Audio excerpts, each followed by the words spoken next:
খালা শাশুড়ি মুখ বাঁকিয়ে বাঁকিয়ে বললেন, তুমি নাকি এখনই তোমার শাশুড়িকে না খাইয়ে রাখার পায়তারা করছ। তখন আমার বিয়ের কেবল 10 দিন চলে। একটু অবাক হয়ে বললাম, মায়ের তো ডায়াবেটিক্স আছে, তাই ডাক্তারের প্রেসক্রিপশন ফলো করছিলাম, আর কিছু না। ও তাই?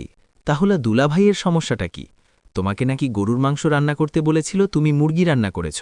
বাবা মায়ের তো বয়স হয়েছে, আগের দিনও গরুর মাংস খেয়েছেন, তাই ভাবলাম এত রেডমিট খাওয়া ঠিক হবে না, তাই মুরগি রান্না করেছি।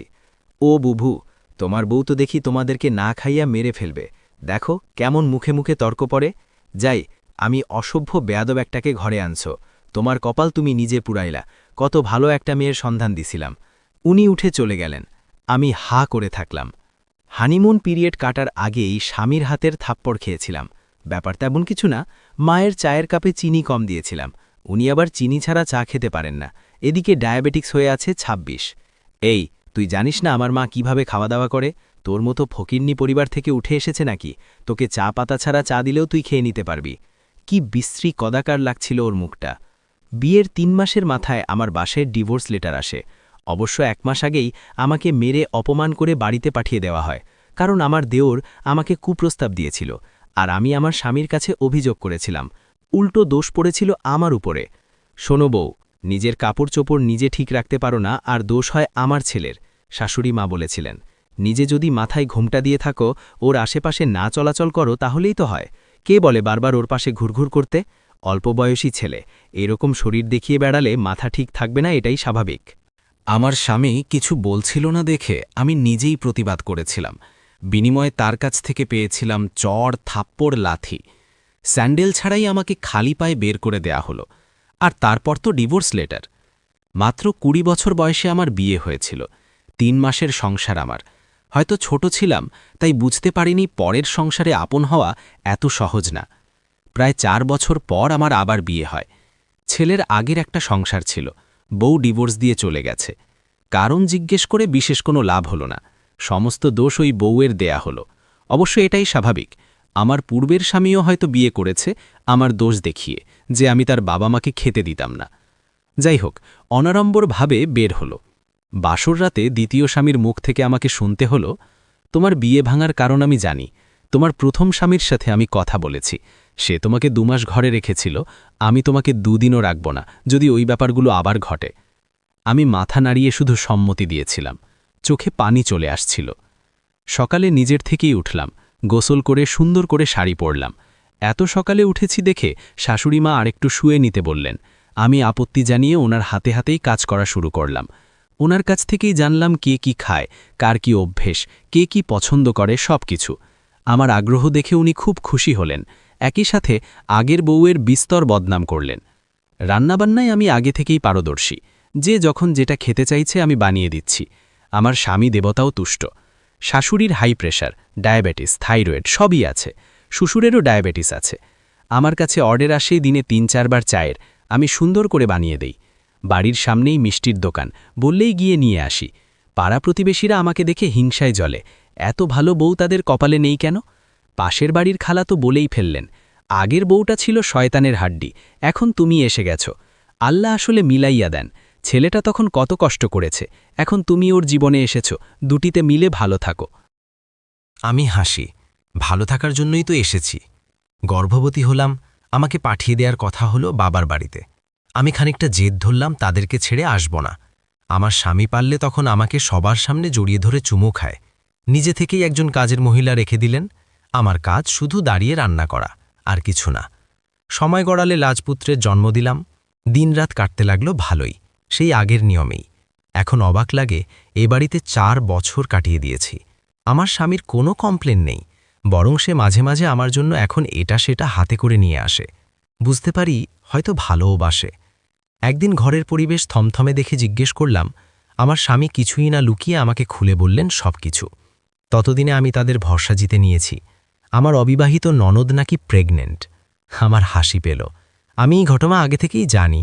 ও যে বেশ কয়েকটা ছেলের সাথে ঘোরাফেরা করে সেটাও জানি, তবে কার দ্বারা প্রেগনেন্ট হয়েছে তা বলতে পারব না। যখন তখন বাড়িতে আসে যায়, মাঝে মাঝে রাতে থাকে না, এসব নিয়ে আমি আগ বাড়িয়ে কথা বলতে যাইনি। বললে যদি আমার সঙ্গে বিপদ নেমে আসে? পূর্বের শিক্ষা তো আমার মধ্যে রয়েছে। আমার শ্বশুর শাশুড়ি যেখানে দেখেও দেখেন না, আমি বলার কে? বহু কষ্টের পরেও সেই ছেলের ঘাড়ে ননদকে গছানো গেল না। চারদিকে ঢি পড়ে গেল। না পেরে ননদ আমার গলায় দড়ি দিল। পুলিশ, মিডিয়া, বিশ্রী ব্যাপার। বাবা হার্ট অ্যাটাকে বিদায় নিলেন। মা পড়লেন বিছানায়। আমি শক্ত করে স্বামীর হাত ধরে ঠায় তার পাশে থাকলাম। বাসর রাতে কড়া কথা বলা মানুষটা শিশুর মতো কাঁদে। বাবার বাড়ি থেকে আমাকে নিতে এসেছিল। আমি রুক্ষভাবে না করে দিয়েছি, কারণ জানতাম ১-২ দিন সেখানে আমার আদর থাকবে, তারপরেই আমি আবার সেখানে বোঝা হয়ে উঠব।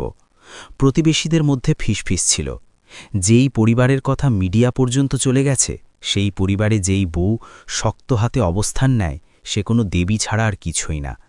এত মমতা অন্য কারো মধ্যে থাকে না।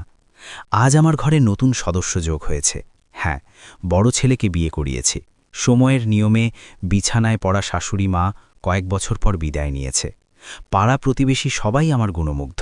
আমি যা করলাম এই শ্বশুরবাড়ির জন্য অন্য কেউ হলে নাকি করত না। মনে মনে ভাবি, আসলেই তো আমি নিজেও তো আগেরবার করিনি। যাক, সেসব দিনের কথা। বড় ছেলের বিয়ে সম্পন্ন হয়েছে। আরও ২টি যমজ ছেলেমেয়ে আমার আছে।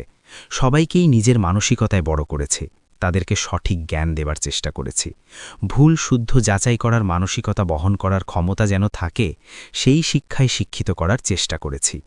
খাবার টেবিলে এই ছেলের বউকে খাবার তুলে দিতে দিতে বলেছিলাম, আমার সংসার কিন্তু আমি তোমাকে দেব না। সবাই চমকে আমার দিকে তাকিয়েছিল। আমার মুখ থেকে এই ধরনের কথা কেউ হয়তো আশা করেনি। ছেলের দিকে তাকিয়ে বললাম, শোন, পাশের ফ্ল্যাটটা তোরা তোদের মতো করে সাজাবি। আর এমনিতেই বৌমা তো খালি হাতে আসেনি। সব কিছু তোদের চাহিদা মতো চলেই আসবে ১-২ দিনের মধ্যে। নিজেরাই নিজেদের ঘর সাজিয়ে নে। আর মা, তুমি তোমার সংসার যেভাবে ইচ্ছা সেভাবে সাজাও। পাশাপাশি ফ্ল্যাটে থাকব। তুমি আসবে, আমি যাব, দুজনের মধ্যে কোনো খুনসুটি হবে না। কাজের মহিলাটির বদলতে সারা পাড়ায় এটি রটে গেল যে আমি নিজে থেকে ছেলের বউকে আলাদা সংসার দিয়ে দিয়েছি। সবাই আবারও আমার প্রশংসায় উচ্ছ্বসিত। যৌবনকালে আমি শ্বশুর শাশুড়ির সেবায় নিজেকে উৎসর্গ করে দিয়েছি, আর এই পরন্ত বিকেলে এসে নিজের ছেলের বউকে আলাদা সংসারে নিজের হাতে গুছিয়ে দিয়ে দিচ্ছি। আমার মতো ভালো মানুষ আর কে হয়? রাতে শুয়ে স্বামী নামক মানুষটি আমায় বলল, শান্তি, তুমি কি সত্যিই চাও ওরা আলাদা ফ্ল্যাটে থাকুক? তাহলে আমাদের দেখভাল কে করবে? এতদিন কে করতো বলো তো? তোমার ছেলে তো করতো না, আর ছেলের বউ তো ছিল না। তাই বলে তুমি আস্ত একটা ফ্ল্যাট দিয়ে দেবে? তুমি একটু অদ্ভুত কথা বলছো না? আমাদের অবর্তমানে এই পুরো বাড়িই তো আমার ৩ ছেলে মেয়ের। তাহলে একটা ফ্ল্যাটে কি যায় আসে? তাছাড়া মেয়ের বাড়ি থেকে যে সমস্ত ফার্নিচার আসবে সেগুলো সাজাবে কোথায়?